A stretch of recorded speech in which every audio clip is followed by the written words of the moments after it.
Yan Michael Pinamura. If kainso kasi Sharon, ano tawag nyo dyan? Pasekret na nagpunta sa Naga para makipagkita kay Lenny. Patagong kumakain ng suka. My date tonight. Mali your choice, no? Mali ano yung choice mo, no? Binibiro ni Sharon si PBBM. I only have one vice president. My date tonight. Sabay toro kay Kiko Pangilinan. Mali your choice, no? Sorry, okay. Let's move on. Basta Mr. President, you have my support. Exclusive ito sa TV5. Ito yung sunod na topic natin, yung si Claire. Si Claire Castro, sabi ni Chucky, tinawag mo kasing Chucky, yung si... At ganun yung sinasabi ng nagsasalita ay nagdadala siya ng kahihiyan sa bayan natin. Kaya dapat hindi nagpapagang mga balita at pagtalakay sa mga isyu ng lipunan. Bulsa! Opinyon, banat at paglalantad sa katotohanan. Bulsa! What you see is what you get. You decide. Hello po mga kababayan, kamusta po kayo? Si Dante Maravillas. Galit na galit yung mga DDS. Tapos nag-post din si Tio Moreno, isa sa mga DDS influencer. Noong panahon na bumisita mga kababayan si Sharon Cuneta, at nakipagkita kay Sara Duterte. Nag-mayor ba si Sara? Tapos, all praises si Sharon kay Sara Duterte. Kaya, sinasabi nila, binabas ngayon si Sharon Cuneta, kainso ka daw. Ipari-parehas lang naman yan mga kababayan. Sabi nga ng isa na netizen. Yan Michael Pinamura. If kainso ka si Sharon, ano tawag nyo dyan? Pasekret na nagpunta sa Naga para makipagkita kay Lenny. Patagong kumakain ng suka. Kaso, hindi rin siya bet ni BP Lenny. Ganyan din outfit niya nung pumunta siya ng Germany habang may bagyo sa Pinas. Pari-parehas sila. Ito yung post ni Tio Moreno na niyayakap ni Sharon Cuneta. Ayan na. O tapos si Kipicho, pinagtatawanan. Na-trigger po lahat. Baga kababayan. Ano niya Mr. Maravillas? Hindi mo pa sinasabi kung ano naka-trigger. Ito yung nakatrigger po. Sir, I'm only one vice president there. My date tonight. Mali your choice, no? Mali ano yung choice mo, no? Let's move on. Binibiro ni Sharon si Sir, PBBM. I'm only one vice president there. My date tonight. Mali your choice, no? Sorry, okay, let's move on. Okay, let's move on. I'm only one vice president there. May okasyon mga kababayan, ibigay ko sa inyo yung kwento para hindi kayo malito kung anong pinag-usapan natin. Yung si Sharon Cuneta na-invite sa ginanap na Evening with the Stars. May okasyon mga kababayan doon sa Intramuros gala event sa Foro de Intramuros sa Maynila. Pabiro, sinabi ni Sharon Cuneta, yung napakinggan ninyo po. Sabi ni Sharon Cuneta, kasi nasa audience yung first couple ni Mrs. Lisa Marcos, siguro siya yung nag-organize nito. In-invite si Sharon at saka si Kiko Pangilinan. Si Sharon para entertain sa gala night. So, kumanta siya doon. Siyempre, si Sharon na-invite. Si Kiko, isinama niya. Habang nasa stage, mga kababayan, si Sharon, biniro niya yung ating Pangulo. Sa bagay, itong si Sharon, mga kababayan, ang sabi, ang ninong nito, nung kasal ni Gabi, nung si Gabi pa, si Gabi Concepcion pa, ang ninong, si tatay ng ating Pangulong Bongbong, si dating Pangulong Ferdinand Marcos Sr. So, ihada, madaling sabi. Inaanak sa kasal. Alam naman po ninyo, nagbabago ang politika. Ito na nga po siya. Napangasawa si Sharon ng isang dilawan, si Kiko Pangilinan, Antay Marcos, LP. Pero ngayon, medyo ayos na. Madaling sabi, doon sa okasyon, sabi ni Sharon habang nasa stage, Sir, I have only one vice president. There, sabay toro kay Kiko. My day tonight. Tapos sabay sabi ni Sharon, mali yung choice, no? Mali your choice, no? Galit na galit yung mga DDS po. Sabi, wrong BP choice si PBBM. Sabi dito sa balita, biniro ni Megastar Sharon Cuneta si Pangulong Ferdinand Marcos Jr. tungkol sa umano'y maling pagpili nito ng Vice Presidente noong 2022 elections. Di siyempre, tawanan yung audience po. Pati yung ating Pangulo siyempre. Hindi na natin alam kung ano yung response ng ating Pangulo Pero nagbeso-beso na lang po sila. I only have one Vice President. My date tonight. Sabay toro kay Kiko Pagilinan. Mali your choice, no? Sorry. Okay. Let's move on. Basta, Mr. President, you have my support. Ito yung post nito, mga kababayan, ni MJ Kiambao. Tapos, may mali siya, siyempre. Yung post niya na nakipagbiso-biso. Sabay post ng mukha ni Kiko Pangilinan, mga kababayan, na parang galit. Yan ang ginagawa ngayon, mga kababayan, to attack Sharon Cuneta. Pinagtulong-tulungan po, kinuyog ng mga DDS trolls. Ito si Kiko. Abang nakikipagbiso-biso si Sharon, biso-biso si Sharon, ito si Kiko sa tabi. Ang sama na ng tingin ni Kiko. Anyway, ano masasabi po ninyo? Na-interview ng TV5, exclusive ito sa TV5. Ito yung sunod na topic natin, yung si Claire. Si Claire Castro, sabi ni Chucky, tinawag mo kasing Chucky, yung si Claire Castro, itong si Sara, kaya galit na galit sa'yo. Yan o, sabi niya. Si Claire Castro, nagdadala ng kahihiyan sa ating bayan. Grabe daw na kahihiyan. Play natin yung sinasabi niya. Ulit-ulit na si Claire Castro nagdadala yan ng kahihiyan sa ating bayan dahil tinawag siya na spokesperson ng Office of the President. At syempre, kapag nagsasalita ang Office of the President, nakikinig ang buong mundo, hindi lang yung mga kababayan natin. At syempre, kapag ganun yung nagsasalita at ganun yung sinasabi ng nagsasalita, ay nagdadala siya ng kahihiyan sa bayan natin. Kaya dapat hindi na siya pinapakinggan at pinapansin. Ano masasabi mo po, Yossi Castro? Siguradong sasagutin ito mamaya sa press briefing ni Yossi Castro at itatanong ng mga members ng Malacanang Press Corps. Yan kasi Yossi Castro, hindi mo tinatantanan si Chucky. Nag-launch napanood ko po, pinapanood kita palagi doon sa Batas with Attorney Claire Castro. Paggabi, kasi nagbabloging ako morning, afternoon, paggabi, nanonood naman ako sa ibang mga vlogger. At kasama sa pinapanood natin mga kababayan, si Yossi Castro. Tinawag mo kasi Yossi Castro ang boyfriend. Nag-launch mga kababayan kasi ng pang-politika na po. Agila ng Pilipinas. Gusto nilang palabasin, una, Agila ng Davao. Tapos ngayon, Agila ng Pilipinas kasi ang ambisyon ni Sara to run for president. Ngayon, ang ginawa ni Yossi Castro, mga kababayan, sinerch sa ginugol kung ano ang representation ng Agila. Ang Agila, ito ang mga qualities ng Agila. Honest siya, may integrity. Mas bagay niya, sabi ni Yossi Castro, kay BP Sara, na tawaging boytre. Kasi yung boytre, ang mga karakteristik ng boytre, yung naninila baga ng confidential funds, ng laman ng tao, di ba? Yan ang bantay-bantay ng boytre. Kaya galit na galit sa Yossi Castro. Si Chucky, una, dumikit na sa pangalan ni Sara Duterte yung Chucky. Ngayon, may bagong tawag sa kanya, boytre. Hindi Agila ng Pilipinas, kundi boytre. Kaya binanatan si Yossi Castro kahapon mga kababayan sa interview. Ito ngayon, si Yossi Castro nagdadala ng kahiyan sa ating bayan. Naniwala kayo mga kababayan na si Yossi Castro ang nagdadala ng kahiyan? Malinaw po na si Chucky ang nagdadala ng kahiyan. Ipakita ko sa iyong kahiyan na ginawa niya. Ito ang totoong kahiyan mga kababayan. Not once, but twice. Anong tawag ninyo dito kung hindi ito kahihiyan sa buong mundo? Huwag ka mag-alala, ma'am, sa security ko. Kasi may kinausap na ako na tao.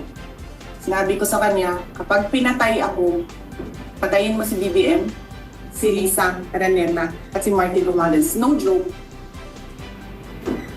No joke. Nagbilin na ako, ma'am. Pag namatay ako, sabi ko, huwag ka tumigil na hanggang hindi mo mapatay sila. And then he said, yeah. Yan ang talagang totoong kahiyan sa buong mundo. First in the history, in modern history mga kababayan. Kahit nga siguro sa nung mga nakarang in the past 100 years, wala pa tayo nabalitaan na isang sitting vice president, direkta niyan pinagbantaan ng ganyang presidente. Hindi lang yung presidente, the first lady and the Speaker of the House. So, ang mga DDS, si Sara mismo, ang buong kampo ng mga Duterte, they are blind pagdating sa mga masasama nilang gawa. Yun ang nakakalungkot dito sa mga taong ito. Hindi nila nakikita yung mga kabuktutan nila, kasamaan nila, mga kahihiyan na ginagawa sa ating bansa. Sana nakakita. Kaya number 1 doon sa articles of impeachment na pinail sa kanya yung pagbabanta. At ang sabi ni Atty. Ligutan, ito niya yung pinakang malakas na kaso sa articles of impeachment. Madali lang patunayan. And we are all witnesses sa kanyang kawalang-hiya. Nakakahiya ng isang vice presidente ng Pilipinas, pinagbantaan yung ating Pangulo. Pagkatapos si Yussi Castro, sasabihin niya kahapon, isang kahihiyan daw si Yussi Castro. Anong kahihiyan kay Yussi Castro? Unang-una, si Yussi Castro, napakadisenting tao. Malumanay magsalita, maganda, at matalino. Cum laude pala to si Ma'am, tama yon na cum laude sa UST yata ito nag-aral si Yussi Castro. Brilliant, lawyer. What about si Sara Duterte? Hindi nga makapag-express ng maayos. Pag in-interview po, pamali-mali ko magsalita. Sabi nga dito sa amin, dinadala niya sa yapa. At maraming mga tao ang hindi natin maintindihan. Napanood ko si Atty. Ibanez, yung rockstar vlogger. Maganda yung ganyang sinabi. Mamaya i-play ko sa inyo. Pero unahin ko muna itong si Sara Duterte. Ano pa yung kahihiyan? Mga kababayan, malinaw na kahihiyan na ginawa ni Sara. Ito, sabi ni Sara, I imagine myself cutting his head. Sara Duterte on toxic relationship with Bongbong Marcos. At si Sara Duterte, naniniwala sa kulam, pinakulam daw siya ni Lisa Marcos. At itong occasion na to, mga kababayan, kung ano yung kinikwento niya rito, nagagalit daw siya sa ating Pangulo kasi nag-attend sila na PMA graduation ceremony. Tapos may isang PMA graduate, hinihingi daw yung relo ng ating Pangulong Bongbong. Ang akala ko nga, yung nagkikwento si Sara, ang ikinikwento niya, maliit na bata. Kasi yun ang sinasabi niya. Yung bataan niya, bata, PMA graduate, bata, na humihingi ng nag-refuse daw yung ating Pangulo na ibigay. Alangan man ibigay. What if yung relo ng ating Pangulo, regalo ni Mrs. Lisa Marcos sa kanya, hihingiin lang ng isang PMA cadet? At pag binigay yon mga kababayan, ng ating Pangulo, parang tinuruan mo ng isang graduate pa lang, taga-graduate pa lang, o gumagraduate pa lang, tinuturuan mo ng mangutong. Commander-in-Chief yung kinukutungan. Kasi daw, parte yun ng tradisyon. That tradition is bad. Kung if it is a tradition ng PMA, hayaan mong ganon. Nagalit si Sara. And because of that, mga kababayan, ini-imagine daw niya na gusto niyang pugutan ng ulo yung ating Pangulo, pati yung mga katabi niya. Tapos, may lakas siya ng loob na magsabi na si Yussi Castro isang kahihiyan. Ang pagkatao niya ang isang kahihiyan nang dapat sa kanya magpa-check up kasi walang matinong taong gagawa ng ganyan. Magpapa-interview ka, sasabihin mo sa buong mundo, ini-imagine mo kasi kinukulam ka daw. Inapyos pa mga kababayan, i-replay ko sa inyo ito, hindi pa ninyo ito napanood. Kaya daw niya yun nagawa kasi pinapakulam siya. Ginawa pang mangkukulam si First Lady. Nangontrata daw ng mangkukulam. Isang napakalaking kahihiyan na we have elected a Vice President na tulad ni Sara Duterte. Ganyan yung mental condition niya. Sinasabi niya, si Yussi Castro, isang kahihiyan. Sino sa kanila ang totoong kahihiyan sa ating bansa? Si Yussi Castro o si Sara Duterte? Tingin ninyo. Kasi kung ang tingin ninyo, naniniwala kayo na si Sara hindi kahiyan at ang kahiyan si Yussi Castro, tama ito talaga. Attorney Rockstar Ibanez, isa din ito sa mga pinapanood ko, mga kababayan, na vlogger, matitinong vlogger, maganda yung mga pananaw sa buhay. Hindi ko mo abogado, magaling at matino kung mag-isip. Pero itong si Attorney Ibanez, isa siya sa matino mag-isip na abogado. Sabi niya, dahil kay Duterte ang mali naging tama. Ito yung vlog niya kahapon. Parinig ko sa inyo. Honest. Ang lumalabag sa batas, madiskarte. Ang kumakampi sa dayuhan, praktikal. Look at yourself in the mirror. This is the person you have become. Simula nang dumating si Duterte sa buhay mo, tinapon mo na ang prinsipyo mo sa basurahan. Tama ba ako or mali? Sinasabi nila, Isipin mo to. Bago dumating ang mga Duterte sa buhay mo, hindi ba't malinaw naman sa'yo kung ano ang tama at mali? Di ba dati, alam mo namang mali ang pumatay ng tao. Alam mo din na mali ang mambastos ng babae. Mali ang bastusin ng Diyos. Mali ang lumabag sa batas. Mali ang magbanta ng kamatayan sa ibang tao. Mali ang kumampi sa dayuhan laban sa sariling bayan. Alam ko na dati obvious sa'yo yan. Pero ano ang nangyari nung dumating si Duterte sa buhay mo? Unti-unti mong ginajustify sa sarili mo na ang mali pwede maging tama. Biglang pwede nang pumatay ng tao basta adik. Pwede nang mambastos ng babae basta ang presidente ang pawa at joke lang yon. Pwede nang tawagin stupid si God. Eto talaga, hindi ko alam paano nyo ginajustify sa sarili nyo. Pero ayun, tama na din sa'yo yan. Pwede nang labagin ng batas dahil hindi naman importante ang mga right to due process, right to privacy, right to travel, at iba pang mga right na yan. Pwede nang mag-death threat, basta kalaban ng pinagbabantaan. Pwede nang ipamigay ang teritoryo ng bansa kasi hindi naman natin kayang ipaglaban. Pero hindi dyan nagtatapos ang metamorphosis mo. Yung dating mga bagay na mali, ngayon kinahangaan mo na. Ang mga mali, nagiging virtue na para sa'yo. Ang pumapatay, matapang. Ang nambabastos ng babae, macho. Ang walang galang sa Diyos, honest. Ang lumalabag sa batas, madiskarte. Ang kumakampi sa dayuhan, praktikal. Look at yourself in the mirror. This is the person you have become. Simula nang dumating si Duterte sa buhay mo, tinapon mo na ang prinsipyo mo sa basurahan. Tama ba ako or mali? Isipin mo to. Sakto ano po? Yan ang mapanood ko siya, biglang dumaan sa aking timeline. Sabi ko, tama ito.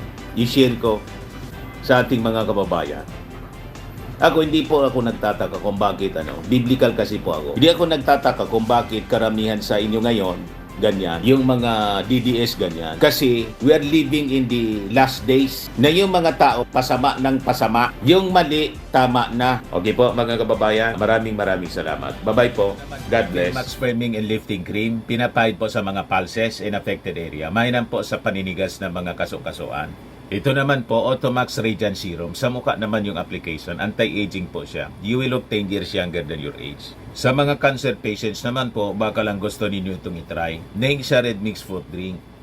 Hindi mo po siya gamot, food supplement siya. Kaya lang, gawa siya mga kababayan sa goji berry. Yung goji berry, may anti-cancer properties. O ngayon, yung mga inquiries ninyo, dumiritso na lang kayo sa aming messenger sa Facebook para masagot namin agad. Ayos pa? Ayos na ayos niya, Mr. Maravilla. Sa mga nagana po ng malinis and spacious fitness gym, pumunta lang po kayo sa aming Colossal Fitness Gym. May Grab car rental din po kami. But anyway, ito po pala yung aming bagong product na binibenta online. I am worldwide amazing pure organic barley powdered drink mix from Australia. Negosyo to ng aking anak na architect entrepreneur Riz Maravillas.